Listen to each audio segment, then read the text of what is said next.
So today, nakapag-decide ako na i-challenge yung sarili ko, no? And total, wala naman akong ginagawa dito sa amin, no? Nakabakasyon tayo, tapos wala akong ginagawa. And gusto ko i-challenge yung sarili ko, no? At makita kung hanggang saan yung capability natin and yung lagi natin ginagawa, which is pag-start ng business, di ba? And also, this challenge, no? Series challenge is to inspire those people who are struggling, no, nung tipong na-achieve na nila yung success na-achieve nila tas biglang nawala. Ngayon they're trying to recover it, they're trying to return sa state na nagkakaroon sila ng cash flow pero nahihirapan sila, no. And why I'm doing this, because I experienced that moment. Alright? So, I would like to show you na possible, and kahit with the limited resources, kaya mong makabangon ulit. And for those who are starting, pwede rin naman, no? Ang difference lang is you have to gain experiences and marami kang kailangan pang matutunan. So, don't expect na you will achieve agad yung success because there's no shortcut in success.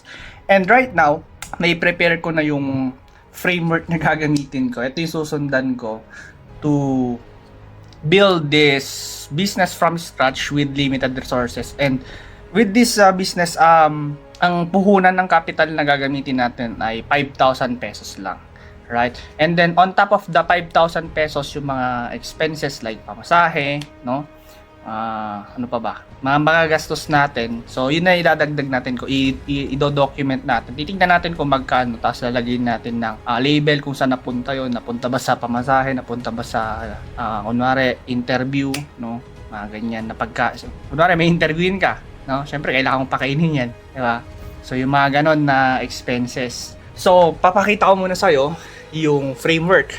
So, ito yung framework natin. Para siyang pyramid, no? And start tayo din sa pinakababa.